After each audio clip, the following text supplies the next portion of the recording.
Le corps humain n'est pas simplement un réceptacle où notre esprit serait comme enfermé et d'où nous serions enfin libérés au moment de notre mort, tel un oiseau qui s'envole de la cage lorsque cette cage est ouverte.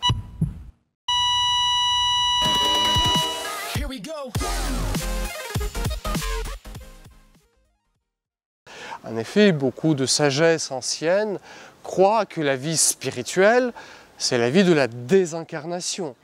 Vivre spirituellement signifie se libérer de l'emprise du corps. Et donc dans ce cas-là, évidemment, l'âme poursuit son chemin, poursuit sa course. Pour la révélation biblique, le corps humain n'est pas une prison. La chute, ce ne provoque pas l'incarnation, mais Dieu crée un homme comme un être incarné. Le corps fait partie de notre personne. Mon corps, c'est moi. Et lorsque je touche quelqu'un que j'aime, lorsque je soigne un malade, je touche cette personne, je soigne cette personne. Le corps humain n'est pas uniquement un accident de parcours, ce n'est pas un appartement ou un vêtement qu'on aimerait changer. Le corps humain, c'est nous. Et c'est pour ça que la révélation biblique pose comme un grand signe d'espérance la résurrection.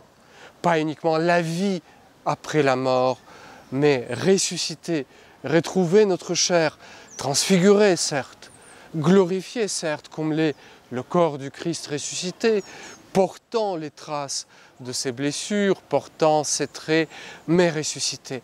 La valeur du corps et la valeur du temps présent. Pour les sagesses orientales, la réincarnation est le symbole de l'enfer, de la souffrance sans cesse renouvelée avec chaque vie que nous avons à recommencer. Et du coup, le but de la vie spirituelle, c'est quitter cette roue des réincarnations. Le christianisme, lui, affirme la valeur du moment présent.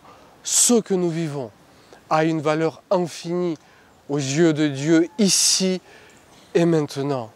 Non pas dans le passé, non pas dans l'avenir.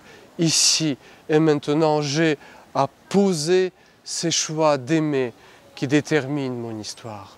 Comme disait un des auteurs spirituels du XVIIe siècle, le sacrement de la volonté de Dieu, c'est le moment présent.